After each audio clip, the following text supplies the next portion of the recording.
자, 오늘은 이제 지난 시간에 이제 우리가 스켈레톤 머슬을 이제 계속 공부를 했고, 지난 시간에는 우리가 교과서에서 나온 이런 지식이 실제로 연구실에서도 그 지식을 배경으로 해서 우리가 사용되고 있다라는 것을 우리가 배운 바가 있어요.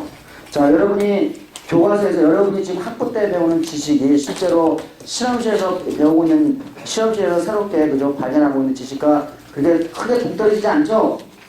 그렇죠. 그러니까 여러분이 실험을 잘하려면은 이 학부 때 굉장히 폭넓은 지식을 배워야 된다고, 폭넓은 지식을 쌓아야 된다고 생각이 듭니다.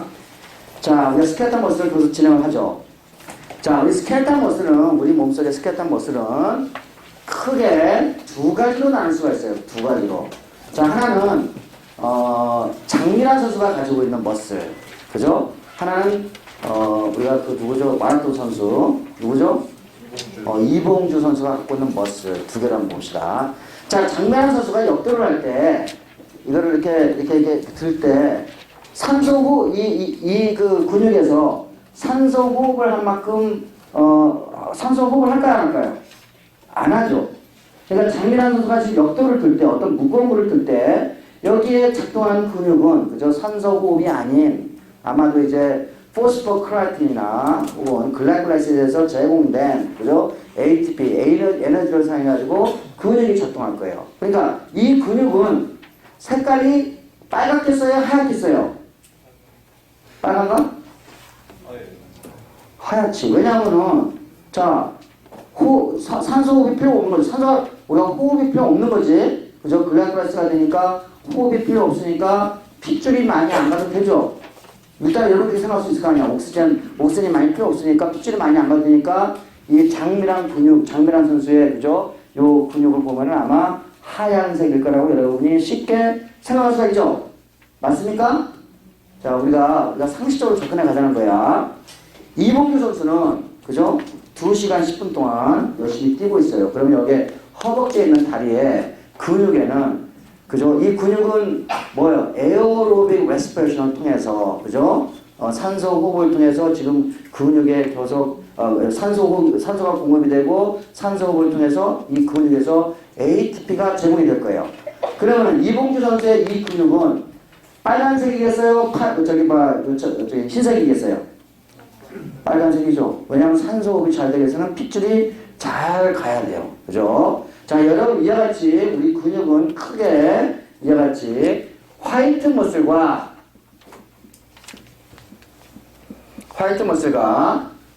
우리가 이제 레드 머슬로 이렇게 크게 이제 나눌 수가 있어요. 요거는 이제 우리가 통상적으로 일반인들이 우리가 알아듣기 쉽게 얘기할 때 그죠? 그렇게 얘기가 나올 수 있는데 화이트 머슬은 여러분이 쉽게 나올 때 언에어로빅 글라이콜라이시스 그죠? 글라이콜라이시스를 통해 가지고 ATP가 공급이 될 거라고 여러분이 쉽게 생각할 수도 있고, 요거는 마이토콘드리얼 그죠? 마이토콘드리얼 레스피레이션을 통해서 우리가 ATP가 공급될 거라고 여러분이 쉽게 생각할 수 있어요. 그죠? 그러니까 다시 말해서 그죠? 여기는 O2가 별로 없어도 되고 여기는 O2가 많이 돼도 되니까 그죠? 여기는 베슬이 많이 안 가도 될 거고 여기는 베슬이 많이 있어야 될 거라고 여러분이 생각이 될 수 있겠죠? 당연히 여기 레드 머슬에는 뭐예요? 레드 머슬에는 마이토콘드리아가 많이 존재할 때고 화이트 머슬에는 그죠? 마이토콘드리아가 별로 없을 거예요. 게다가 이제 우리가 이제 산소를 운반하는 단백질 이름이 뭐죠? 우리 혈액 속에 있는 거? 젖혈구에 있는 거? 히모글로빈이죠. 히모글로빈. 그죠? 자, 히모글로빈이 우리가 젖혈구에서 산소를 운반하는 단백질이듯이 이 머슬에도 산소를 운반하는 단백질이 있어요. 그럼 이름이 뭐죠? 마이오가 무슨 뜻이라고? 근이라는 뜻이지. 똑같이 히모 대신에 글로빈, 그죠? 그러니까 히모글로빈에 있는 O2를 그죠? 마이오글로빈이 훨씬 더 O2에 대한 친화력이 강하니까 마이오글로빈, 그죠? O2를 운반하는 단백질이 어디에 더 많다? 레드 머슬에 훨씬 더 많이 있을 거라고 여러분이 생각할 수 있어요. 우리가 굉장히 상식적으로 접근하는 거야. 지금 외울 필요 있어 없어? 머릿속에 여러분이 조금만 생각하면 다 그냥 알 수 있는 거 아니야. 그죠? 외우지 말라고 이거는. 자, 그러면은 자, 이거 이제 화이트하고 레드 머슬 한번 봅시다. 자, 장미란 선수가 지금 역도를 할 때 굉장히 빠르게 이렇게 들 거라. 그러니까 빠르게 들면 안 되구나. 그죠? 이렇게 들 때, 여기서 이제 전기자극이 차차차 간단 말이에요. 자, 잔인한 수의 이 근육에, 그죠? 우리가 트위치, 한 번에 컨스트럭션, 한 번에 컨트랙션 앤 릴렉세이션 한번 그려보면은, 자, 제가 여기 있나? 여기 없구나. 자, 우리가, 자, 잔인한 수 같은 경우는 이제 근육의 트위치가 이렇게 갔다가 이렇게 떨어질 거예요. 자, 이거는 이제 화이트 머슬인 경우예요. 그러니까 화이트 머슬인 경우에 이 트위치가 그죠 굉장히 빠르게 그죠 컨트랙션 했다가 굉장히 빠르게 릴렉세이션 되는 반면에 레드 머슬인 경우에는 이와 같이 트위치가 화이트 머슬에 비해서 컨트랙션이 천천히 나고 천천히 릴렉세이션이 일어날 거예요. 그래서 이 화이트 머슬을 그죠 우리가 빠르게 일어나기 때문에 fast twitch 머슬이다 이야기를 해요. fast twitch 머슬 빠르게 컨트랙션이 되고 릴렉세이션이 되기 때문에 그죠 빠른 트위치 우리가 트위치의 정의를 뭐라고 그랬죠? 한 번의 수축과 한 번의 이완을 그죠 트위치라고 정의를 했단 말이에요. 반면에 레드 머슬은 어때요? 천천히 일어나죠. 슬로우 트위치 머슬 그죠? 자 이와 같이 그래서 레드 머슬은 천천히 그러니까 천천히 일어난다는 건 뭐냐면은 이제 천천히 수축이 된다는 건 뭐냐면은 마이오신이 그죠? 마이오신 헤드가 무슨 액티버티를 갖고 있지?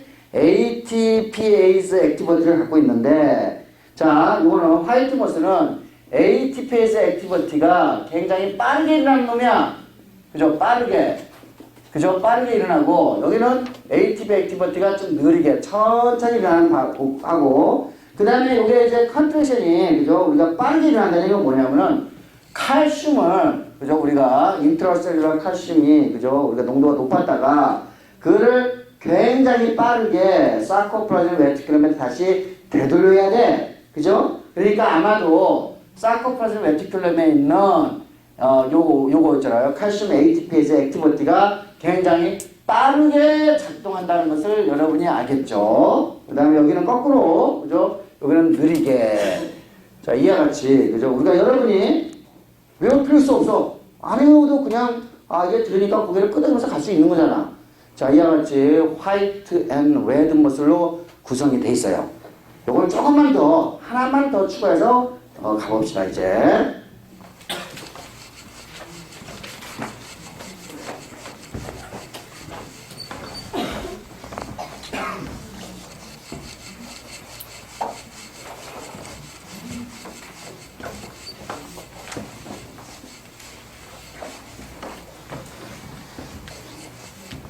자, 우리가 이제 아까 슬로우인데 자, 슬로우 트위치 5라고 이야기해요, 보통. 슬로우 트위치, 그죠? 파이버. 내가 파이버 여기서 얘기할 때는 뭐라고? 머슬이라는 뜻이에요, 그죠? 슬로우 트위치 머슬. 근데 얘네들은, 그죠? 얘네들은 뭐예요? 산소 호흡을 하죠. 그러니까 슬로우 트위치 옥시데이티브 그죠? 파이버스 이렇게 이야기를 하는데 그죠? 요거는 마이오신의 그죠? ATPase 액티버티가 천천히 일어나는 놈이죠. 그래서 우리가 마이오신이 특히 이제 마이오신의 이제 뭐 헤드 부분에 그 마이오신 헤비 체인이라고 그러는데 마이오신의 그죠? 마이오신이 어떤 놈은 우리가 ATPase 액티버티가 빠른 놈이 있고 어떤 놈 늦은 놈이 있을 거란 말이야. 그러니까 서브 타입이 다르다는 얘기야. 그죠? 어떤 머슬, 요 머슬에서는 마이오신의 ATPase 액티버티가 천천히 일어나는 놈이 있는데 요거를 마이오신 헤비체인에 요게 1 서브니트, 여기가 1 그죠? 서브 타입 이렇게 얘기해요. 그러니까 마이오신 헤비체인이 근육마다 종류가 다 다른데 이와 같이 슬로우 트위치 옥시데이티브 5에 있는 놈은 그러니까 이봉주의 그죠? 다리에 있는 그죠? 요 마이오신 헤비체인은 1 유형을 갖고 있다 이거예요. 그죠? 이거는 아까 ATPase 액티버티가 천천히 일어난다는 거예요. 자, 그 다음에 우리가 이제 패스트 트위치가 있었어요. 패스트 트위치가 있었는데 그죠? 패스트 트위치인데 요거는 두 개로 다시 나눌 수가 있어요. 요거는 마이토콘드리아를 좀 더 많이 가지고 있어가지고 패스트이면서 패스트 트위치면서 옥시다티브 파이버로 이렇게 가질 수가 있어요. 요거를 마이오신 헤비 체인 2A 타입을 갖고 있다 이렇게 이야기를 해요. 이거를 그 다음에 똑같이 패스트 트위치인데 요거는 그죠? 옥시데이션이 아니고 글라이코시딕 글라이콜라이시딕 그죠? 글라이콜라이틱이네 그죠? 글라이콜라이틱 파이버라고 이야기를 하는데 이거는 마이오신 헤비 체인 2B의 서브 타입을 갖고 있는 근육이에요. 자, 제가 이야기했듯이 자 여기 봅시다. 여기 이제 마이오글로빈의 그죠? 마이오글로빈의 양을 봅시다. 양을 보면은 가장 많겠죠? 그죠? 요거는 한 뭐 이 정도 있고 요거는 뭐 이렇게 요거는 가장 그냥 이렇게 플러스를 합시다. 마이오글로빈 양 그죠? 가장 많겠고 뭐 플러스 할까 가장 많겠고 그죠? 요거는 요 정도 있고 요거는 뭐 양이 거의 적겠죠 이렇게. 자 마이토콘드리아 똑같아요. 마이토콘드리아 숫자도 이렇게 똑같을 거예요. 그죠? 그 다음에 자 근육의 크기를 봅시다. 크기. 자 여러분 이거 굉장히 중요한 개념이야. 자 O2가 자 세포막을 추가를 해서 마이토콘드리아에 들어갈 때는 거리가 필요해요. 디스턴스가 필요하죠. 그죠? 거리가 필요해요. 만약에 세포의 크기가 크면은 디퓨전이 가는 거리가 멀어질 거 아니야. 그럼 세포 안쪽까지 디퓨전이 안 되겠죠. 그러면 여러분이 산소호흡을 하는 세포 같은 경우에는 그죠? 이 세포 같은 경우는 세포의 크기가 크면 유리하겠어? 불리하겠어? 세포의 크기가 크면 유리해? 불리해? 대답! 불리하죠. 그러니까 얘네들은 세포의 크기가 작아야겠지? 그지? 그러니까 머슬 그러니까 사이즈가 파이버 사이즈는 여기는 작아요. 이런 매우 작음. 그죠? 매우 작고 여기는 작고 요거는 크겠죠? 그죠? 그래 여러분이 왜냐하면 얘네들은 O2를 필요로 하지 않잖아. 그죠? O2를 필요로 하지 않으니까 우리가 O2가 디퓨전 할 필요 없으니까 머슬 사이즈가 좀 커져도 그죠? 크게 문제가 없어요. 그래서 이와 같이 여러분이 크게 그죠? 우리가 인간의 근육이 그죠? 화이트 머슬과 레드 머슬을 갖고 있는데 자 이와 같이 이와 같이 이 패스트 트위치 글라이콜라이틱 파이버 같은 경우는 우리가 스프린터, 그러니까 이제 100m 달리기 선수나, 그죠? 100m 달리기 선수나, 장미단 선수 같이, 그죠? 우리가, 뭐, 짐을 진다든지, 그죠? 그런 이제 머슬이고, 우리는 이와 같이 내가 지금 천천히 서서 걷는다든지, 자세를 잡는다든지, 오랫동안 장시간 동안 가야 되니까, 자세를 잡는다든지, 혹은 뭐, 마라톤 같이, 그죠? 그런 일들, 워킹이라든지, 그런 데 필요한 머슬이에요. 자, 또 하나 중요한, 하나는 뭐냐면 여러분 있잖아요. 여러분 이제 내가 걸을 때 제가 이제 여기서 슬로우 머슬이 작동하는데 애들은 쉬 피로해져요? 아니면 금방 피로해져요? 같은 말이구나. 피로가 피로해지는 게 덜하죠. 피로해지는 게 좀 오랜 시간 동안 피로를 견딜 수 있죠. 그러니까 여러분이 이렇게 생각하세요. 이거는 아마도 그죠? 여러분이 그냥 생각해봐도 그죠? 이거는 뭐예요? fatigue 레지스턴스하다라고 여러분이 생각할 수가 있겠죠. 그죠? fatigue 레지스턴트하다. 그런데 여러분이 그죠? 여러분이 뭐 이렇게 짐 같은 거 들 때, 짐 같은 거 들 때 화이트 머슬이 이제 그러는데 짐 뭐 이렇게 여러분 이제 아침에 쓰레기 이제 버리러 갈 때 보면 뭐 이렇게 신문 잔뜩 싸가지고 가면은 한 2분 3분 들면은 이게 팔이 아프잖아요. 그죠? 그 화이트 머슬이 작동하는 거잖아. 그게 뭐죠? fatigue sensitive한 거죠. 맞아요? 그러니까 얘네들은 이제 fatigue sensitive한 거예요. fatigue 레지스턴트가 없는 거야. 그죠? 없는 거예요. sensitive한 거예요. 그러니까 여기 이제 여기 아래 요 둘 다 뭐 요 아래 거네요. 그죠? 특히 요거는 이제 요거 중간 모든 게 다 중간이에요. 요거 중간이 요거예요. 그죠? 자, 그러니까 제가 이제 이 fatigue를 설명할 때 락틱 애시드로 설명하지 말자 이렇게 이야기를 했잖아요. 그래서 이 저자도 락틱 애시드 설명을 안 하려고 그러다가 결국 여기서 또 오락가락 하면 쓰면서 오락가락 하나 봐. 이제 락틱 애시드로 이제 설명을 했어. 그러니까 왜 패스트 트위치 글라이콜라이틱 5는 그죠? 왜 퍼티그에 더 센시티브하고 이거는 패티그에 레지스턴트 하냐? 잘 모르겠어. 근데 락틱 애시드로 설명하지 마요. 그죠? 락틱 애시드로 설명하지 말고 다른 이유를 여러분들이 찾아서 요거를 좀 여기를 구멍을 좀 메꿔줘야 될 것 같은 생각이 들어요. 저희는 지금은 모르겠지만 언젠가는 여러분이 왜 화이트 머슬이 더 버티컬 웨스턴한지를 여러분이 봐야 되는데 그런 건 있어요. 왜냐하면은 우리가 화이트 머슬 같은 경우에는 화이트 머슬이 우리가 이제 이렇게 힘을 이제 가량을 쓸 때 이 전기 신호가 여러 번 오게 돼요.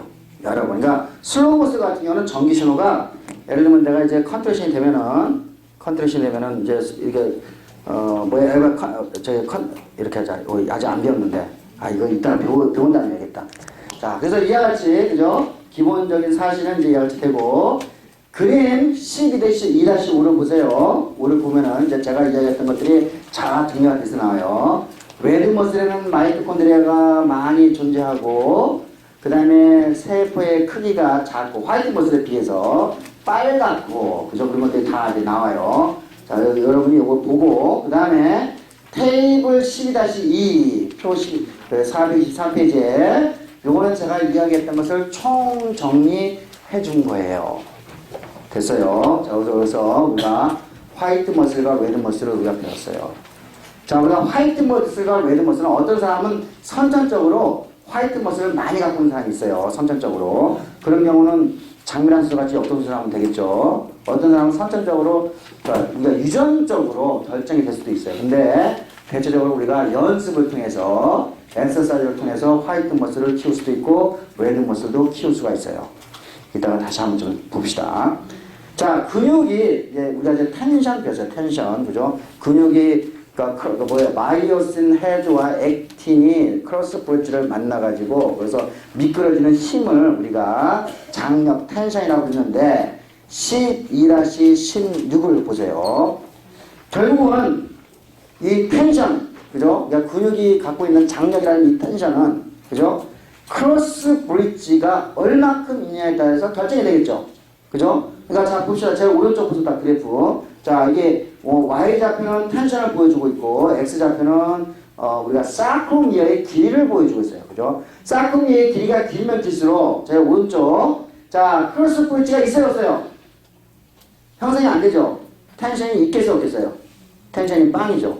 자, 사크로미어가 조금씩 짧아지면은, 그죠? 여러분이 마이오신 헤드와 액틴 필라멘트 사이에 크로스 브릿지가 형성이 더 많이 되면서 텐션이 점점 증가해요. 게다가 제일 옵티마이즈 되는, 제일 많이 되는 것은 크로스 브릿지가 최대로, 그죠? 최대로 형성될 때가, 그죠? 가장 강한 텐션을 가질 때죠. 맞아요? 자, 그러다가 이제 자, 크로스 브릿지, 이게 뭐야? 사크로미어가 점점 짧아지면은 결국은 어떻게 됐어요? 크로스 브릿지 옆에로 마이오신 헤드, 마이오신 틱 필라멘트가 옆에 Z 디스크를 넘어가가지고 침범을 하게 되면서 어떻게 됐어요? 오히려 제일 아래 거 A분이에요. 크로스 브릿지가 숫자가 줄어들겠죠? 그러면 텐션이 당연히 떨어질 수밖에 없죠. 그러니까 여기서 이 그래프에서 여러분은 무엇을 이야기해야 되죠? 우리가 텐션이 가장 강할 때는 뭐다? 크로스 브릿지가 최대의 숫자로 있을 때 텐션이 가장 강하다라는 것을 여러분이 알 수가 있어요. 자, 그 다음에 우리가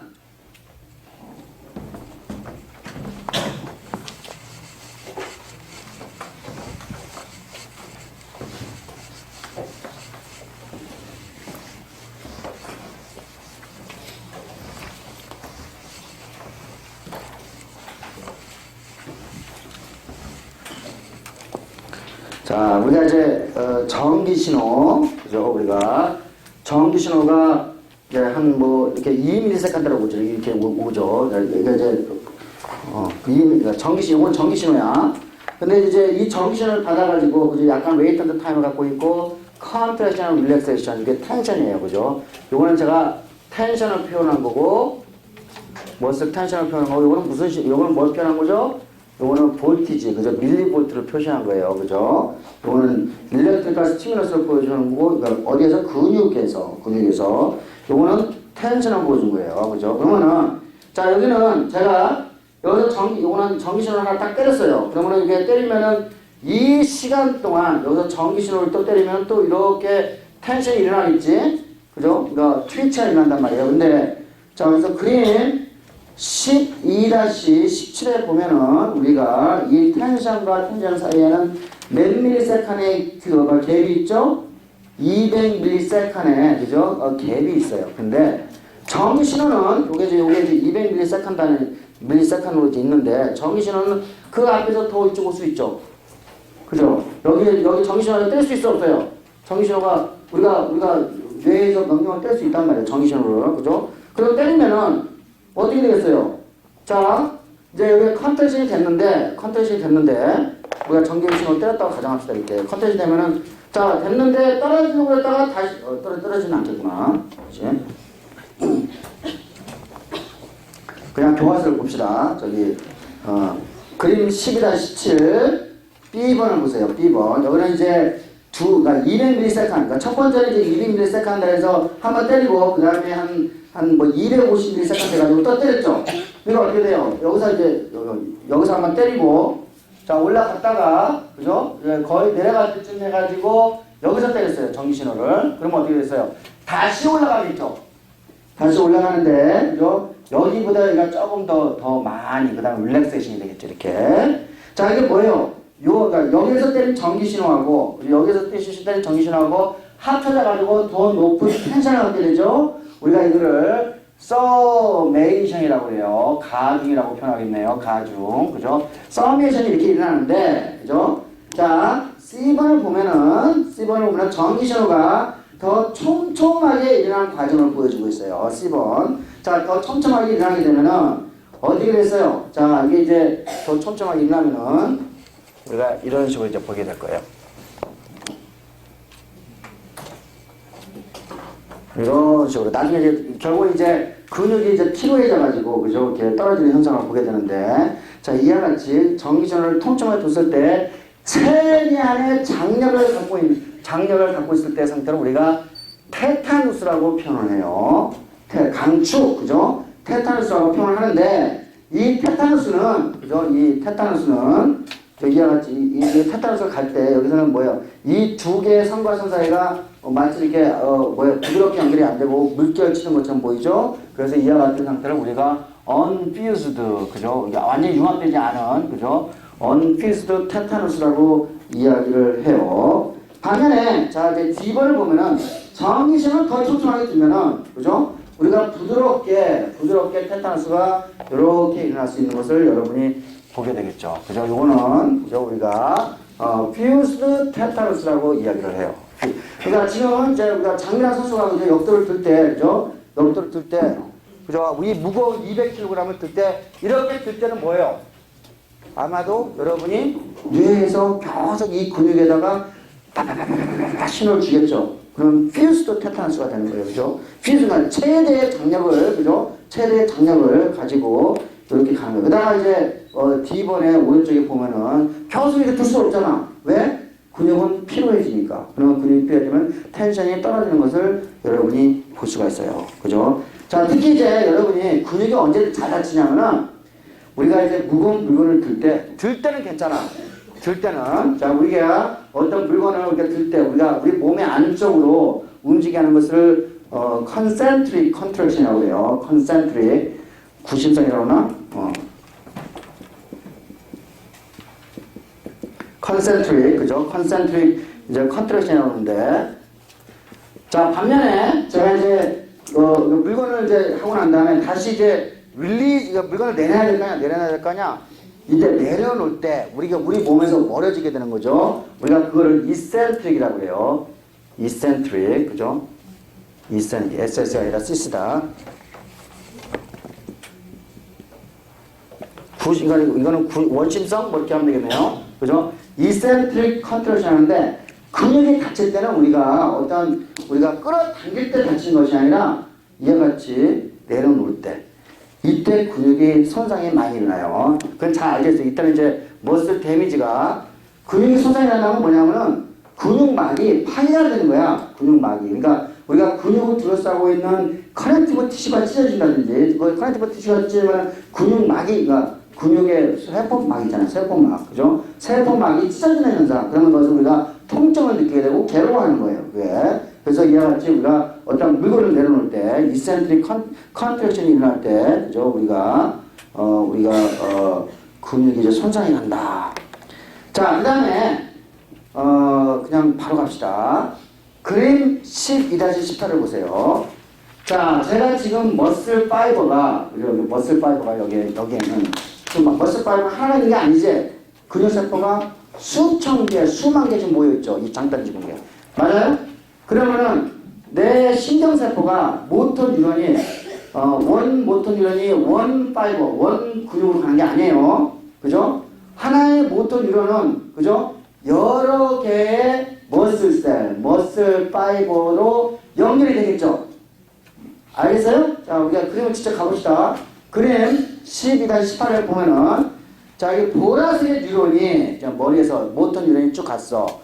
보라색의 모터 뉴런이 가지를 쳐가지고, 보라색의 머슬 파이버들. 그죠? 내가 파이버가 셀이라고 했어요. 그죠? 머슬 파이버. 이건 세 개가 있죠? 세 개가 연결되어 있어요. 그죠? 그러니까, 보라색의 모터 뉴런이 액션 포텐셜을 갖게 되면은, 보라색의 머슬 파이버들이 컨스트럭션이 되겠죠. 맞아요? 컨스트럭션이 되겠죠. 이게 뭐예요? 보라색의 머슬 파이버들은 하나의 모터 뉴런에 의해서 어디 연결이 되는 거죠. 같이 행동을 하겠죠. 우리가 그런 것을 모터 유닛이라고 해요. 모터 유닛. 모터 유닛. 그런 상황은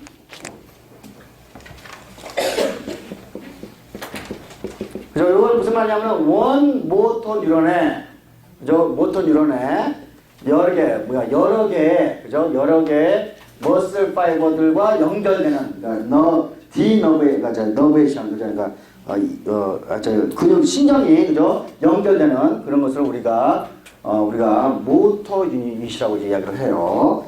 자, 여기 보면은 또, 자, 빨간색은, 그죠? 또 뭐예요? 빨간색에, 그죠? 모터, 머슬 파이버가 연결되는 것을, 여러 개의 머슬 파이버가 연결되는 것을 볼 수가 있어요. 자, 예를 들면은 우리가 이제 눈동자를 움직일 때, 눈동자가 아니죠. 하여간 눈동자에서 뭐 근육이 작동할 거야. 스켈레톤 머슬이. 그러면 아마도 이 신경 모터 뉴런이 여기 와가지고 한 3개 내지 4개의 머슬 파이버들을 움직이게 할 수 있을 거예요. 그죠? 그러니까 이거는 뭐예요? 이 모터 유닛은 3개의 머슬 파이버로 연결되겠죠. 반면에 내가 여기 지금 장단지 근육 같은 경우에는 하나의 신경이, 하나의 모터 뉴런이 와가지고 수백 개, 수천 개의 머슬 파이버를 동시에 수축시켜서 했죠. 그러니까 어떤 놈은 수천 개, 그죠? 머슬 파이버를 연결시킬 수 있는 모터 유닛이 있을 수 있겠죠. 그죠? 자, 그러면은, 자, 우리가 다시 12-8 다시 가서, 장민환 선수가 이 가벼운 거를 들 때하고 무거운 거를 들 때, 내가 지금 가벼운 거를 들 때는 아마도 하나의 모터 유닛이 작동하면 되겠죠. 그죠? 내가 조금 더 무거운 걸 들면은 2개의 모터 유닛이 작동하면은 좀 더 많은 머슬 파이버들이 올 거 아니야.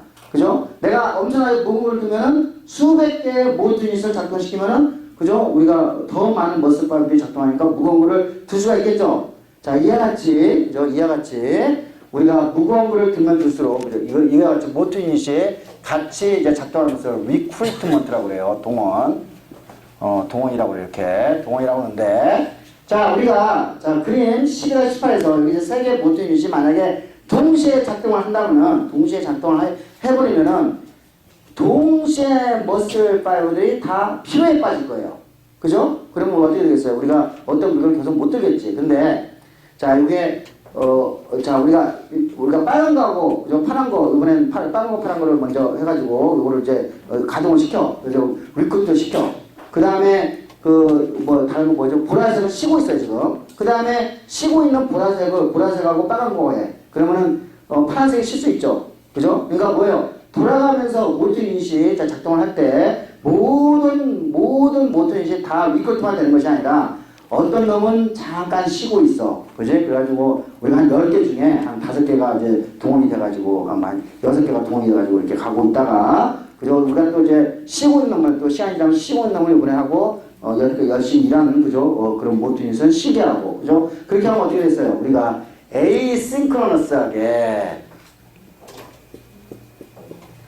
그죠? 이거 뭐예요? 그러니까 동시에 모든 일이 다 작동하는 것이 아니라 서로 돌아가면서 쉬면서 하게 되면 우리가 장시간 동안 우리가 어떤 물건들을 계속 우리가 들 수가 있겠죠. 그러니까 에이싱크로너스 리크루트먼트라는 방법을 통해서 우리가 장시간 동안 요게 물건을 이렇게 들 수가 있을 거예요. 그죠? 그렇게 어렵지 않아요. 개념 자체가 이렇게 어렵지 않은 개념들로 지금 계속 이제 가고 있어요. 근데 재미있는 거는 뭐냐면은 이 모터 유닛들은, 그죠? 자, 예를 들면 내가 하나의 모터 유닛이 있으면은 요거는 항상 레드머슬만 가지고 있어. 항상. 어떤 모터 유닛은 전부 다가 거기에 달려있는 뭔다? 화이트 머슬이야.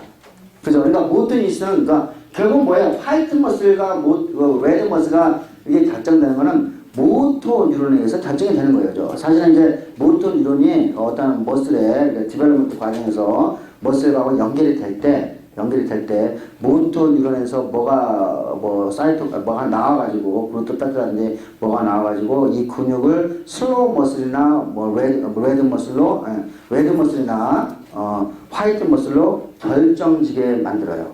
그래서 예를 들면 여러분이 연습을 많이 하면은 우리가 원래 화이트 머슬을 그죠 가게 했던 모터 유닛에서 뭐가 또 나와가지고 요 화이트 요것들 전부 다 레드 머슬로 또 전환시킬 수가 있어요. 이거는 연습을 통해 가지고 화이트 머슬, 레드 머슬로 레드 머슬, 화이트 머슬로 우리가 전환시킬 수가 있어요. 자, 그 다음에 그림 12-19를 가봅시다. 자, 제가 지금 무거운 거 없나? 무거운 거 한번 들어보자. 차가운 건 줘봐. 자, 제가 지금 이제 근육이 수축을 하면서, 그죠? 내가 들 수 있지? 그지? 들 수 있지? 그러니까 수축을 하면서 같은 힘을 가지고 계속 이 근육을 수축을 시키면서 물건을 들 수 있죠. 근데 여기서는 지금 같은데 근육은 지금 이렇게 있을 때나 이렇게 있을 때나 같은 텐션을 갖고 있죠. 그죠? 그러면은 내가 지금 근육을 수축했잖아. 그러니까 거리가 가까워졌죠. 그죠? 맞아요? 반면에 내가 지금 똑같은 힘을 가지고 밀고 있어. 내가 근육 수축했어, 안 했어? 수축 안 했지? 근데 왜 안 내려? 좀 움직이네. 이거 안 움직이죠? 그러면 내가 벽을 밀 때, 지금 왜냐면 아까 이거는 내가 근육이 짧아지기 때문에 어떤 물건이 왔어. 그죠? 근데 내가 지금 내가 200kg 이게 발을 있어. 내가 이거 똑같은 거 쓰는데 지금 이게 안 올라와. 그럼 근육이 짧아졌을까? 이때 근육이 안 짧아졌을까? 그게 뭘까? 자, 이와 같이 여러분이 수축을 할 때는, 근육이 수축이 될 때, 두 가지 형태가 있다는 것을 알겠죠? 하나는 똑같은 힘을 가지고, 그죠? 우리가 물건이 이동을 했을 때, 아이소토닉 컨트랙션이라고 해요. 컨트랙션, 그죠? 아이소토닉 컨트랙션이라고. 자, 똑같이, 그죠? 힘을 줬을 때, 움직이지 않아. 그죠? 그러니까 뭐예요? 거리가 움직이지 않으니까 똑같은 거리를 가지고 컨트랙션이라는 거지. 그죠? 이거를 아이소메트릭 컨트랙션이라고 해요. 이해했죠? 자, 요것의 비밀은, 자, 우리가 그림 12-19를 봅시다. 자, 아이소토닉 컨트랙션의 경우에는 똑같은 장력을 갔을 때 거의 20kg짜리가 지금 이동을 했죠? 그죠? 이동을 했어요. 그러니까 근육이 짧아졌어요. 눈에 보여요, 여러분. 그죠? 보여요. 그다음에 오른쪽에 그래프도 보니까 텐션이, 그죠? 또 이따 힘을 샀다면 똑같이 일정하게 있는 거예요. 그죠? 이걸 아이소토닉 컨트랙션이에요. 자, 무게가 이와 같이 근육이 짧아져가지고 어떤 물건이 들릴 때 상황을 이야기하는 거예요. 자, 아래쪽으로 봅시다. 이번엔 30kg짜리야. 자, 내가 힘을 쓰고 있는데 지금 근육이 어때요? 지금 근육의 길이가 짧아졌어, 안 짧아졌어? 안 짧아졌지? 그 같은 텐션을 쓰고 있는데, 맞아요? 우리가 이와 같이 물건이 안 움직였을 때 우리가 아이소메트릭 컨트랙션이라고 해요. 아이소메트릭 컨트랙션. 자, 이것의 비밀은 어디에 있냐면은 그림 12-20을 가봅시다. 그림 12-20. 자, 우리가 알아요. 자, 우리가 근육이, 그죠? 머슬 파이브들이 뼈에 연결시키는, 머슬 파이브를 뼈에 연결시키는 것이 뭐였죠? 커넥티브 티슈인 텐던이죠. 그죠? 텐던. 힘줄이에요. 그죠? 근데 이제 머슬 파이버의 끝에 부분에 보면은 우리가 커넥티브 티슈로 연결이 돼 있을 거예요. 그죠? 커넥티브 텐던 같은 게. 근데 걔네들이 굉장히 엘라스틱하겠죠. 그죠? 텐던은 그죠? 이렇게 딱딱한 게 아니라 이렇게 뭐야 이렇게 왔다 갔다 쓰는 엘라스틱한 거라고 생각할 수가 있겠죠. 그죠? 자, 그죠? 자, 그러니까 뭐예요? 근육에 사코미어 쭉 있다가 근육의 끝부분은 엘라스틱한 단백질로 연결이 돼 있겠죠. 됐어요? 자, 그래서 자, 우리가 그와 같이 근육의 끝에 연결되어 있는 그거를 엘라스틱 엘리먼트라고 표현을 해요. 엘라스틱 엘리먼트. 자, 요거는 그저 텐던하고 연결되어 있는 부분일 거예요. 그죠? 자, 그러면은 자, 1번을 봅시다. 아직 근육이 수축이 안 될 때야. 1번. 자, 엘라스틱 엘리먼트가 이렇게 돼 있어. 자, 제가 이제 아이소메트릭 컨트랙션 시작했어. 아이소메트릭 컨트랙션. 내가 지금 벽을 미는 거하고 똑같아. 자, 사코미어 길이가 짧아졌죠? 다 보고 있어요, 지금? 그 그림 봐야 돼. 그죠? 저 보면 안 돼. 그림 봐. 2번 그림 보고 있어요? 사코미어 길이가 똑같아요? 짧아졌어요? 대답. 짧아졌죠. 근데 엘라스틱 엘리먼트 길이는 길어졌어요? 짧아졌어요? 길어졌죠. 그러니까 엘라스틱 엘리먼트는 길어지고 사코미어는 짧아지니까 플러스 마이너스 쌤쌤. 그죠? 그러니까 어때요? 자, 우리가 사코미어 길이는 짧아졌지만 근육은 전체적으로 어때요? 짧아지진 않았죠. 그죠? 요게 무슨 거라고? 요게 뭐라고? 아이소메트릭 컨트랙션이야. 됐어요? 자, 그러면 아이소토닉 컨트랙션은 자, 어때요? 사코미어 길이도 물론 짧아졌고, 그죠? 더 짧아졌죠? 그 다음에 엘라스틱 엘리먼트는 이제 우리가 더 길어졌죠. 그죠? 더 길어지고 사코미어 길이가 훨씬 더 짧아지면서 물건이 이동이 되는 거죠. 그죠? 그죠? 됐어요?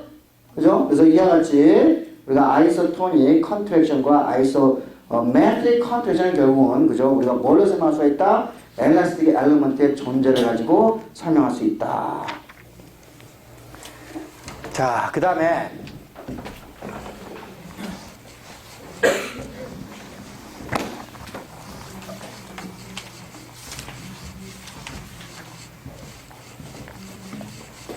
자, 이제 우리가 근육이 움직이는 것은 우리가 지렛대로 이제 생각을 하면 될 것 같아요. 지렛대. 그러니까 레버가 이렇게 있고, 그러니까 지렛대를 이렇게 지렛대가 이렇게 있으면 여기 이제 레버가 있어 요 이렇게. 요게 이제 레버고, 그죠? 요거는 이제 받침대, 그러니까 뭐라고 그러죠? 받침대는 폴크럼이라고 하나? 폴크럼. 받침점 이렇게 있어요. 자, 여기서 이제 우리가 이제 뭐예요? 여기 이제 뭐 윗발뼈가 있고 이제 뭐 이렇게 빗장뼈가 있으면은 여기에서 근육이 이런 식으로 이게 연결이 될 거예요. 근육이. 자, 제가 그랬어요. 그죠? 근육이 우리가 여기는 어리진이라고 그랬죠. 어리진.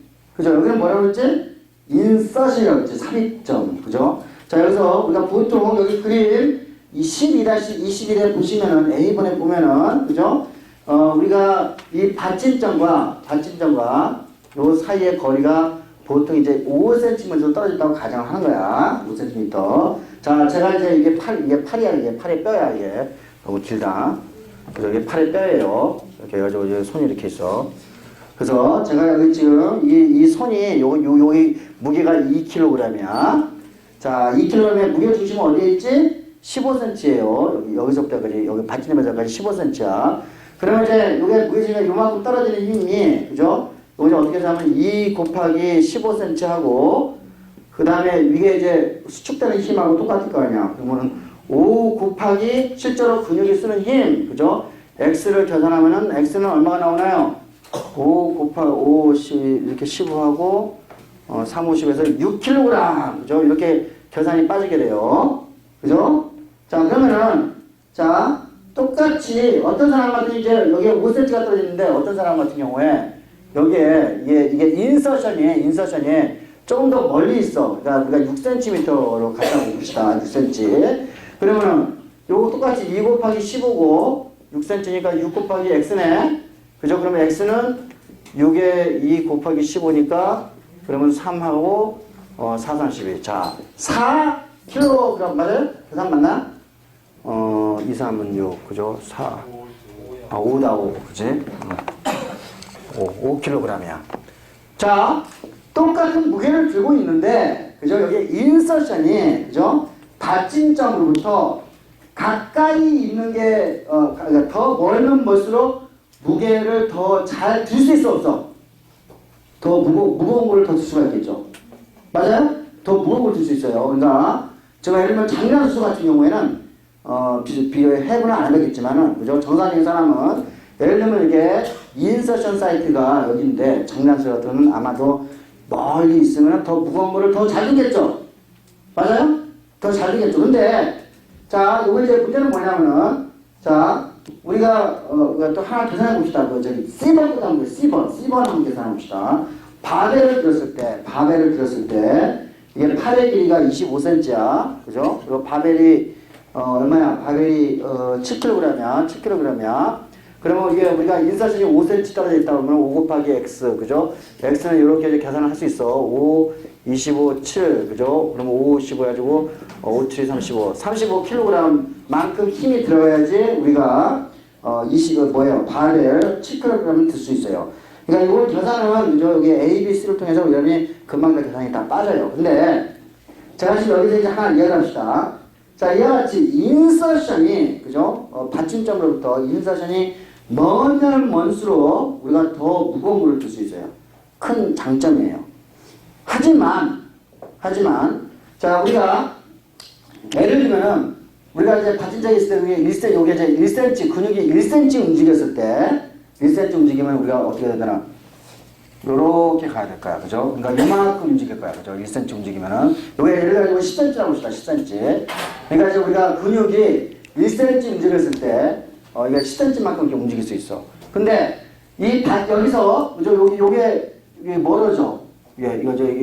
인서션, 거리가 멀어져. 1cm 움직였을 때는 어때요?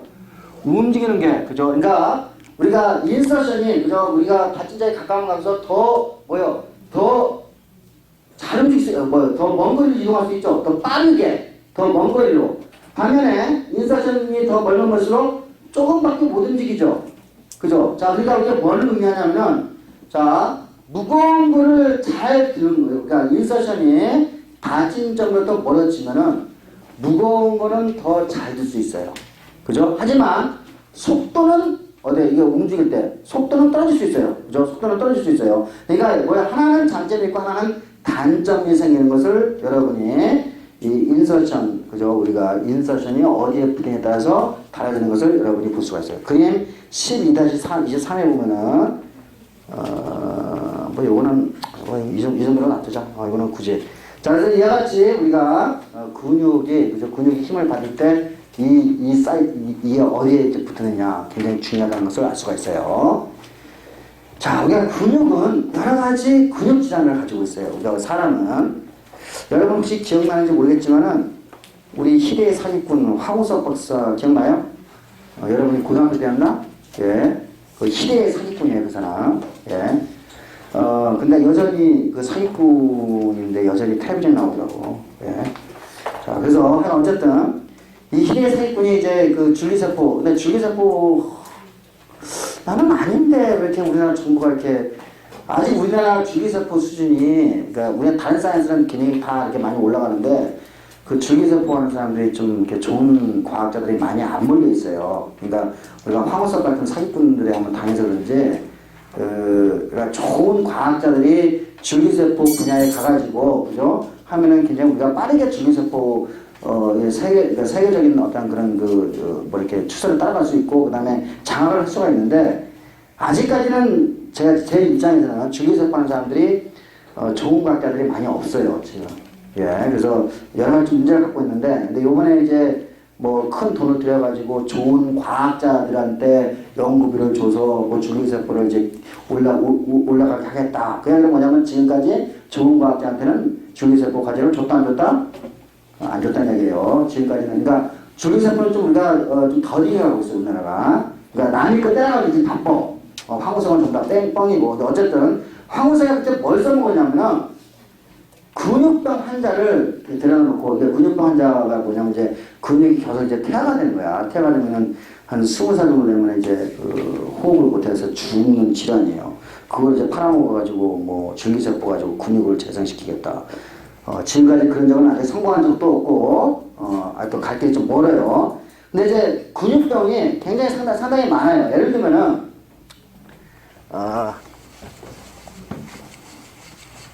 자, 우리가 이제 근육이 이렇게 있으면은, 근육에 이게 근형질만, 그러니까 이제 사콜레마라고 써요.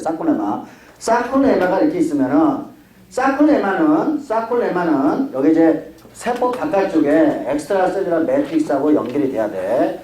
엑스트라셀룰러 매트릭스하고 연결이 돼야 돼. 그러면 이제 엑스트라셀룰러 매트릭스하고 여기 이제 어떤 뭐 이렇게 단백질들이 요걸 이제 인지를 해가지고, 이렇게 예를 들면 요거 이제 엑스트라셀룰러 매트릭스를 인지를 해가지고, 요렇게 이제 뭐 액틴이라든지, 그죠? 뭐 사이토스켈레톤하고 연결시켜야 돼. 그죠? 왜냐하면 우리가 근육이 수축되고 이완할 때는 이와 같이 엑스트라셀룰러 매트릭스에 이게 있어야지, 그죠? 우리가 자유롭게 안 돌아다니고, 그죠? 이렇게 이게 고정되면서 이제 수축까지 이완이 돼야 돼요. 그래서 이와 같이 어떤 단백질은 ECM과 이와 같이 사이토스켈레톤을 연결시켜주는 단백질이 존재를 해야 돼요. 그죠? 뭐라고? 요것이 이제 굉장히 여러 종류의 단백질이 있어요. 복잡해. 예? 근데 이제 제가 여기서는 단순하게만 이야기할게요. 요 단백질 이름이 디스트로핀이라는 단백질이에요. 디스트로핀이라는 단백질은, 그죠? 이와 같이 ECM과 사이토스켈레톤을 연결시키는 굉장히 중요한 단백질이야. 그러니까 만약에 디스트로핀이 없으면 ECM과 사이토스켈레톤이 연결이 잘 안 되겠지. 그러면 자기 마음대로 수축이 되겠지. 그러면서 원형질막이 찢어지겠죠. 그죠? 찢어져요. 그러면 실제로 그러니까 디스트로핀이 없으면은 막 이게 사콜레마가 막 찢어져가지고, 그러니까 찢어지면 어떻게 돼서 이 안에 이온 막 들어가고 이 세포 죽겠지. 그죠? 그래서 이와 같이 디스트로핀에 문제가 생기게 되면은 근형질막이 찢어져가지고 근육이 자꾸 이제 문제가 되는 질환이 돼요. 우리가 그거를 우리가 듀시엔느 머스큘러 디스트로피라고 이제 이야기를 해요. 그 똑같은 기전이에요. 그러니까 제가 여기서 디스트로핀 하나만 가지고 있는데 여기는 사실 디스트로핀 컴플렉스예요. 그래서 여기 이제 많은 단백질이 고장이 나면은 ECM과 사이토스켈레톤이 연결이 안 돼가지고 근육이 계속 찢어지는 이제 그런 현상을 가지게 되어서 이런 환자들을 듀시엔느 머스큘러 디지라고 하는데, 보통 이제 한 남자, 이거 이제 엑스링크드야. 그래서 남자 한 4,000명당 1명 정도가 이런 질환으로 고생을 해요. 예.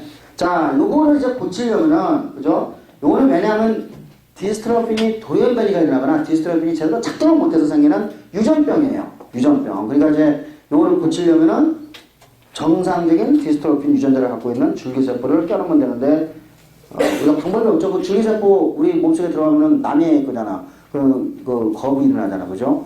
하여간 여러 가지 생각을 하고 있는데, 아직까지는 우리가 방법이 없어요. 방법 전혀 존재하지 않아요. 예. 그래서 이제, 자, 우리가 예를 들면 이제 이거를 결국 스켈레톤 머슬이, 그죠? 나이가 들면서 계속 이제 죽는 질환이에요. 스켈레톤 머슬이 제대로 작동을 못하는 거야. 그러니까 이제, 나이가 이제 10대 정도 되면은 이제 다리를 못 움직인다든지, 그죠? 그럼 휠체어 타고 다닐 거야. 그 다음에 팔을 못 쓰고, 그럼 누워있어야 되겠지? 자, 근데 여러분, 스켈레톤 머슬의 가장 중요한 게 뭐지? 우리가 나중에 배울 거야. 렁에 있는 것이 스켈레톤 머슬이죠. 여러분이 먹고 있는 갈비살, 스켈레톤 머슬 맞아요? 네. 그죠? 혹시 여러분이 그 돼지의 갈매기살 들어봤어요? 갈매기살? 갈매기살은 어딜까요? 횡격막이에요. 횡격막 무슨 머슬? 스켈레톤 머슬이죠. 그러면 이 머슬이, 그죠? 파이가 되면은 호흡을 잘 하겠어, 못 하겠어? 호흡이 안 돼. 그죠? 그럼 나이 한 20대 초반 정도 되면은 호흡이 안 돼가지고 죽는 질환이에요. 그죠? 남자 4,000명당 1명이니까 상당히, 그죠? 적지 않은 숫자예요. 예, 그래서 이런 질환, 그죠? 그래서, 여러 가지 과학자들이 이제 이런 것들을 고치기 위해서 노력을 하고 있는데, 아직까지는, 우리가, 아직 방법을 아직 못 찾고 있어요. 이게. 자, 그래서, 예를 들면 이제, 우리 이제 우리 실험실은 이제 근육을 하니까, 이 디스트로핀 넛강한 머슬을 이제 구입을 했겠지. 이거 돈 주면 다 사요, 이거. 내가 만질 필요 없어. 돈만 있으면 돼. 예, 한 300만 원 정도 해요. 그죠? 암컷 2마리, 수컷 2마리 이제 오면은, 그래가지고 이제 이가지고 실험을 하는데, 야, 디스트로피를 몇 가지 시키면 이제 이와 같이 머스큘러 디스트로피 현상이 일어날 거 아니야. 그지? 근데 아까 내가 그랬지, 인간 같은 경우는 한 20살 정도 돼야지 그 증상이 일어나기 시작하고, 증상이, 그 전에 좀 그냥 10살, 15살 정도 되면 이제 증상이 일어나는데, 쥐는요, 거의 늙을 때까지 증상이 거의, 쥐가 한 2년 이상 사는데, 한 2년 정도 돼야지 이제 디스트로피 현상이 일어나요. 그래서 맨 처음에 이걸 사가지고 이 디스트로피하고 연결해가지고 실험을 하는데 2년 동안 기다려야 되잖아. 그죠? 그 기다리는 사람이 굉장히 힘들겠지. 나중에 포기하더라고. 어쨌든, 그죠? 여러가지. 디스트로핀, 알겠죠? 그러니까 굉장히, 그죠? 굉장히 아주 해로운 그런 유전병이라는 것을 알 거예요. 또 예를 들면은, 여러분이, 우리가 이제 근육, 스켈레톤 머슬이 이제 수축이 되기 위해서는 모터 뉴런의 너브 터널에서 뭐가 나와야 되지? 아세틸콜린이 나와야 되지. 그죠? 근데 여러분, 보톡스 많이 들어요. 보툴리즘, 보톡스 들어봤죠? 들어봤어, 안 들어봤어? 연예인들이 이제 시시각각 6개월에 한 번씩 여기다가 찔러놓는 거 있잖아요. 자, 보톡스, 이거는 이제, 보툴리즘은 이게 이제 어떤 이제 세균에서 나오는 독이에요, 독. 그죠? 자, 톡신인데, 자, 이 톡신은 뭘 하게 되냐면은, 모터 뉴런의 너브 터미널에서 뭘 못 나게 한다? 아세틸콜린을 분비하는 것을 막아줘요. 그럼 아세틸콜린이 안 나오면은 근육이 수축이 못해. 수축이 불가능하죠. 그죠? 여러분이 주름살 생기는 거는 근육이 수축해서 생기는 현상이에요. 그죠? 그러니까, 보톡스를, 그죠? 보툴리즘, 그죠? 요 독을, 그죠? 보툴리즘 톡신을 아주 소량만 넣게 되면은 우리가 안면 근육의 수축을 막아가지고, 우리가 미용으로 사용하는 것이 보톡스죠. 보톡스 많이 맞으면 좀 문제가 있다는 거 알고 있죠? 자, 그래서 이제 이와 같이 여러 가지 질환들, 여기 또 교과서에 쭉 나와 있는데, 이건 여러분들이 이제 하나씩 좀 찾아가지고 준비를 좀 해 주시기 바랍니다. 자, 그래서 이제 스켈레톤 머슬을 끝냈어요. 자, 이제 스무드 머슬을 이제 좀 갑시다. 스무드 머슬. 그림 12-24를 보세요. 자, 여기 보면은, 트위치, 그죠? 한 번의 컨트레이션과 한 번의 릴렉세이션이라는 시간을 보여주고 있어요. 자, 빨간색 스켈레톤 머슬이죠? 그죠? 트위치 기간이 그렇게 길지 않아요. 카디악 머슬 보다 좀 길어요. 스무드 머슬은 무진장 길죠? 그죠? 트위치가 무진장 길어요. 트위치 듀레이션이 한 5주 이상 되네요. 요것이 스켈레톤 머슬과의 가장 큰 차이인데, 그죠? 자, 우리가 이 차이를 이제 알기 위해서 하나둘씩 좀 이렇게 배워 나가야 되는데, 스무드 머슬은 스켈레톤 머슬에 비해서 공부가 조금 더 까다로워요. 왜? 자, 우리 몸에서 스무드 머슬은 어디에 있냐면은 속이 비어있는 관에 있거든요. 예를 들면 내 기도, 레스피레이터리 시스템에 들어서 하는 게 뭐지? 스무드 머슬이지. 한번 우리가 몸 위에서부터 한번 찾아봅시다.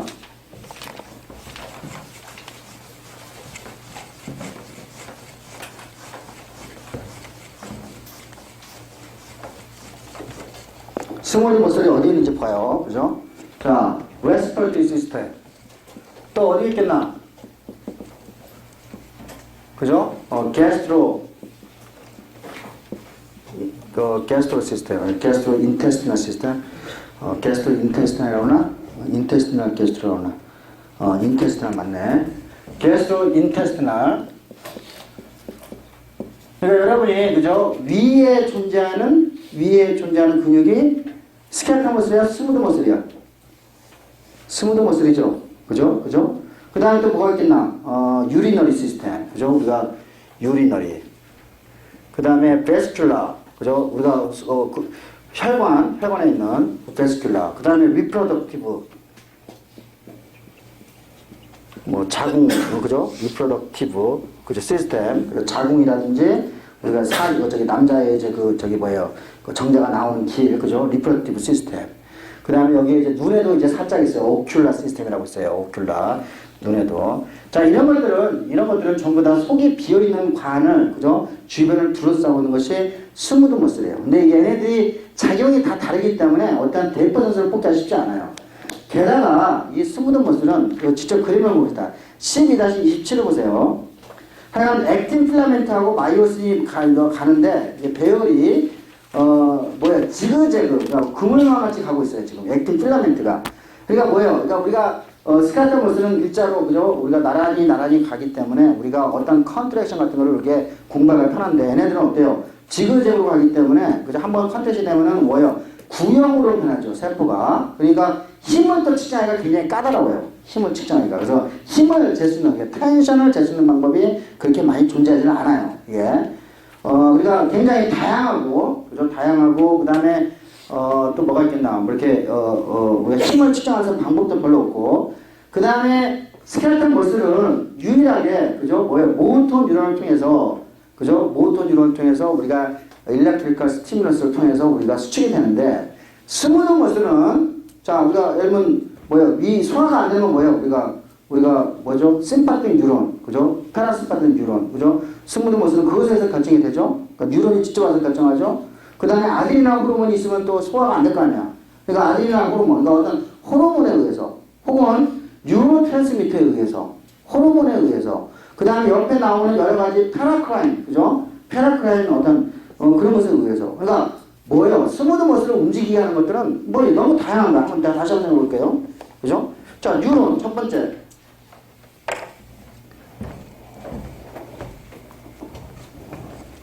자, 우리가 스무드 머슬을 수축시키고 이해시키는데 조절하는 거는 오토노머스 뉴런. 우리가 금방 생각할 수 있어요. 그죠? 뉴런에 의해서. 그 다음에 또 뭐가 있어요? 여러 가지 라이건드에 의해서. 어떤 라이건드? 뭐가 있겠나? 호르몬. 그죠? 아드리날 호르몬이라든지. 그죠? 혹은 뉴로 트랜스미터. 어떤 뉴런에서, 직접 뉴로 트랜스미터. 뉴로 트랜스미터에서 굉장히 많아요. 그 다음에 어떤 주변에 나오는 어떤 우리가 페라크라인에 의해서, 페라크라인들에 의해서, 그죠? 이게 수도 없이 많은, 그죠? 이런 것들에 의해 가지고 이게 조절이 될 거란 말이에요. 그죠? 그 다음에 또 뭐가 있나? 직접, 그죠? 전기 신호에 의해서, 그죠? 예를 들면 이거는 어떻게 되냐면은 physically gated. 그러니까 뭐예요? 그러니까 예를 들면 이따가 배우겠지만 스무드 머슬이 이렇게 확장이 되면은, 그러니까 신장이 된다고 그러죠. 늘어난다고 그러죠. 신장이 되면은 그 신장, 그러니까 메카니컬리 그걸 읽을 수 있는 칼슘 채널이 있겠죠. 그죠? 그러면 칼슘 채널이 그걸 읽어가지고 전기 신호를 일으켜가지고 또 수축이 될 수 있어요. 그러니까 전기 신호도 굉장히 중요한, 그죠? 그런 스무드 머슬을 조절할 수 있어요. 그러니까 뭔가 딱 부러지게 우리가 모델을 만들어가지고 가기가 쉽지 않기 때문에 연구하기는 좀 어렵지만은 그래도 우리가 현재 굉장히 다양한, 굉장히 많은 정보를 좀 가지고 있어요. 자, 그림 12-25를 봅시다. 요거는 뉴로 트랜스미터에 의해 가지고 스무드 머슬이 스무드 머슬의 컨트랙션 앤 릴렉세이션이 조절되는 걸 보여주고 있는데, 자, 우리가 이제 예를 들면 우리가 심파틱 뉴런, 패라심파틱 뉴런이 왔어. 그러면 제가 그 너브 터미널 말단이 그죠? 염주 모양으로 되어 있다는 걸 배웠죠. 베리코서티 기억나요?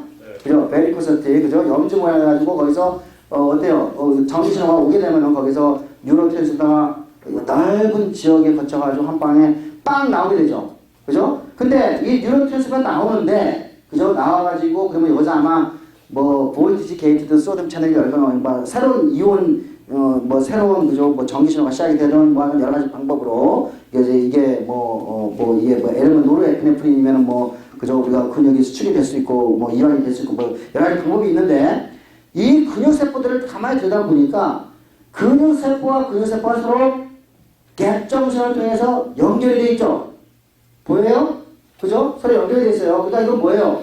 얘네들은 동시에 수축되고 이완될 수 있는 놈이죠. 맞아요? 자, 예를 들면 여러분이 지금 소화를 하는데 내 창자에 있는 그죠? 스무드 머슬이 동시에 수축되고 이완이 돼야 될 거 아니야. 그죠? 이럴 필요가 있죠. 그러니까 뭐예요? 세포와 세포 사이에 그죠? 전기 신호를 공유, 그죠? 이온들이 왔다 갔다 하고 하여간 정보를 같이 공유를 해야 돼. 그죠? 우리가 이와 같이 스무드 머슬이 갭 정신을 통해서 서로 연결되어 있음으로써 그죠? 우리가 같이 레귤레이션 되는 것을 싱글 유닛 스무드 머슬이라고 그래요. 싱글 유닛 스무드 머슬. 우리가 소화할 때, 그리고 연동 운동할 때 이와 같은 형태를 봐야 돼요. 자, B번호 보세요. B번호 본데 이거는 이제 아이의 그죠? 눈에 그죠? 뭐 이렇게 이제 눈에서 이제 뭐 어떤 스무드 머슬이 있는데 여기도 역시 마찬가지로 베리코스들이 연결돼 있어. 자, 여기 연결돼 있는데 세포와 세포 사이가 지금 연결돼 있어 안 됐어? 안 돼 있죠. 그죠? 안 돼 있죠. 그러니까 베리코스들이 그러니까 여기는 이제 어떤 부분에서는 뉴로트랜스미터가 많이 있는 곳에는 더 수축이 되고 어떤 곳은 안 되고 그럴 거예요. 그래서 서로 동시에 움직이지 않겠지. 그죠? 이와 같이 이거를 우리가 멀티 유닛 스무드 머슬이라고 이야기를 해요. 이와 같은 형태를. 자, 가장 대표적인 게 뭐냐면은 자, 우리가 자궁을 볼 수 있어요. 유터러스. 자궁벽. 그죠? 자궁벽은 스무드 머슬이에요. 스무드 머슬 돼 있는데. 자, 그러니까 아기를 낳기 전까지는 자궁벽에 있는 스무드 머슬끼리는 그죠? 서로 간에 우리가 갭정신이 없어가지고 서로 따로따로 수축이 될 수가 있어요. 근데 이제 우리가 아기를 낳게 되면은 자궁벽이 동시에 수축을 해야 되겠죠. 그래야 아기가 나올 거 아니야. 그죠? 그러니까 뭐예요? 맨 처음에는 아기가 나오기 전에는 스무드 머슬, 자궁벽에 있는 스무드 머슬이 독립적으로 수축 이완이 되다가 자, 아기가 나올 때쯤에는 자, 뭐예요? 스무드 머슬 셀에서 스무드 머슬 어떤 호르몬의 신호에 의해서 스무드 머슬과 스무드 머슬을 이렇게 있으면은 이렇게 있으면 뭐 이렇게 뭘 연결시키는 뭐가 만들어져야 되지. 그지? 그게 이제 뭐냐면은 이렇게 구멍이 만들어져 그걸 커넥슨이라는 단백질이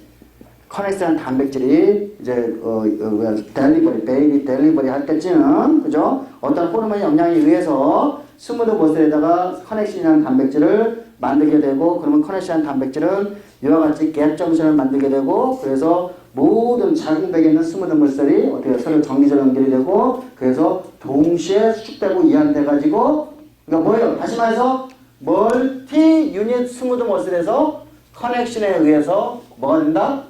커넥션에 의해서 싱글 유닛 스무드 머슬로 변하면서 베이비 델리버리가 되는 거예요. 이해하셨죠? 자, 그래서 이제 이와 같이 그죠? 간단한 것을 여러분이 알 수 있고 자, 여기서 이제 스켈레톤 머슬이 수축이 될 때는 칼슘이 필요했어요. 그 칼슘은 어디서 왔죠? 어디서 왔어? 사코플라즈믹 레티큘럼에서 왔죠. 그죠? 스켈레톤 머슬의 칼슘의 소스는 세포 바깥쪽에 있어요, 없어요? 아니에요. 유일한 소스는 사코플라즈믹 레티큘럼이죠. 스무드 머슬은 둘 다 써요. 사코플라즈믹 레티큘럼과 세포 바깥쪽에 있는 그죠? 칼슘을 둘 다 쓸 수가 있어요. 그게 스켈레톤 머슬과 스무드 머슬의 가장 큰 차이 중에 하나예요.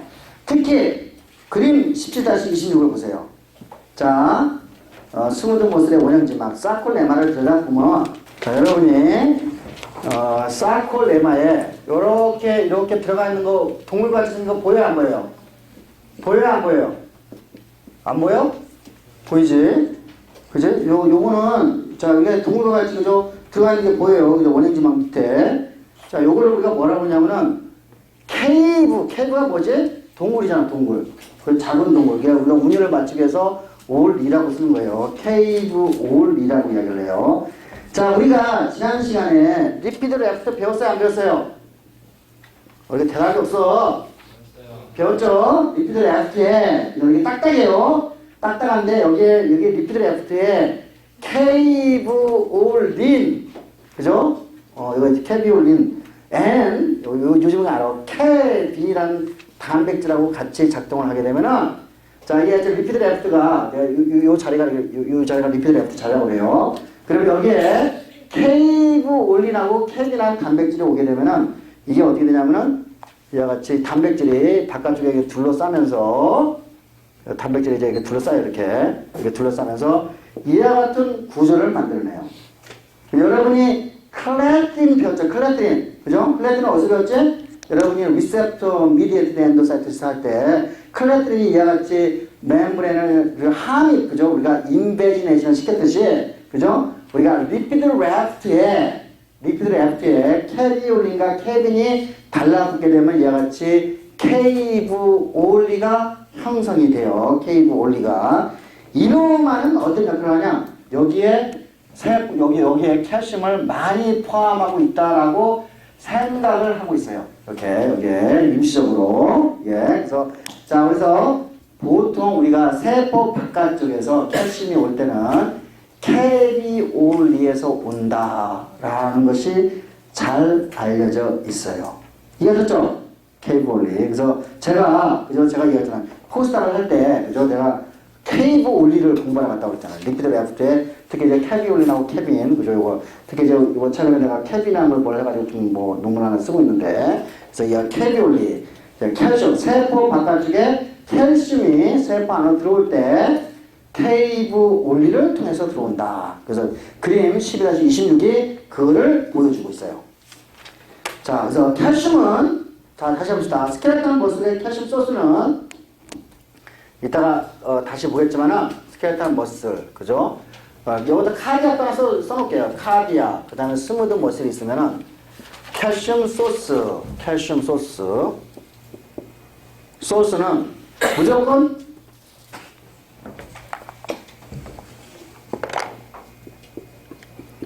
요거는 그죠? SR이에요.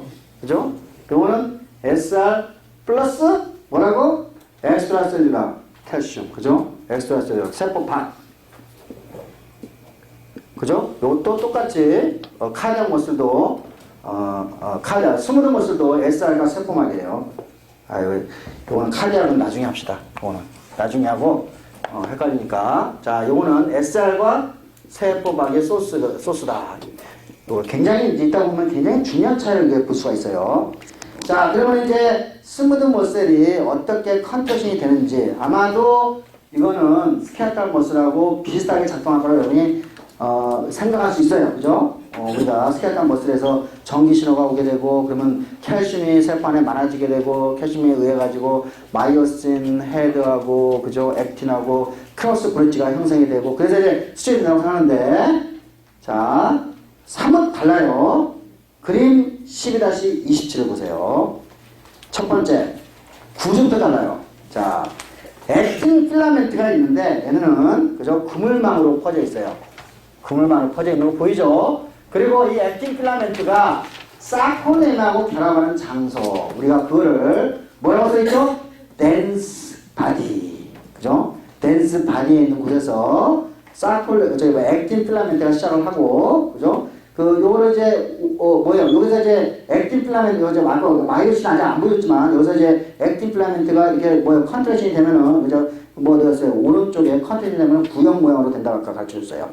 자, 그 다음에 왼쪽에서 두 번째 가운데 보세요. 자, 여기서 이제 하나의 액틴 필라멘트가 가는 것만 쭉 보여줬어.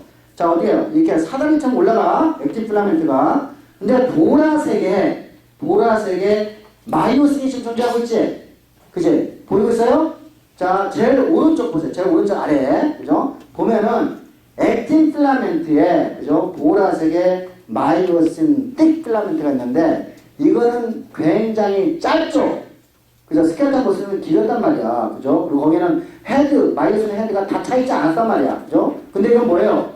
띡 필라멘트, 마이오신 띡 필라멘트에, 우리가 마이오신 헤드가, 그죠? 다 차있는 게 보여요. 그럼 여기에서, 크로스 브릿지가 형성이 되면은 어때요? 양쪽으로, 그죠? 서로 반대 방향으로 가게 되면서 세포가 쭈그러들게 되는 그런 과정을 그림 12-27에서 여러분이 명확하게 볼 수 있죠? 자, 그죠? 자, 그래서, 시간이, 여기까지만 해야겠네, 오늘은. 예. 그래서 이와 같이, 그죠? 우리가, 다음 시간에는, 우리가 이걸 이야기할 거예요. 우리가 맨 처음 강의가 아드레날 호르몬에서 시작했어요. 아드레날 호르몬이 어떠한 혈관은 그저 이완시키고 어떠한 혈관은 수축시킨다고 했어요. 자, 제가 근육을 수축시키는 것은 무슨 시그널이 필요하다? 칼슘 시그널이 필요하다고 이야기했어요. 그죠? 칼슘 시그널. 오늘 그게 쉽게 생각할 수 있어요. 근육 수축할 때 칼슘을 생각하니까 우리가 PLC를 액티베이션 시키는 거. 그죠? 우리가 그렇게 하면 돼. 근데 근육을 이완시킬 때는 칼슘을 없애면 되는 거지. 그죠? 그래서 다음 시간에 우리가 맨 처음에 아리랑 호르몬을 강의했던 거하고 그림 12-28과 29를 연결해가지고 다시 한번 연결을 해드리겠습니다. 여기까지 하겠습니다.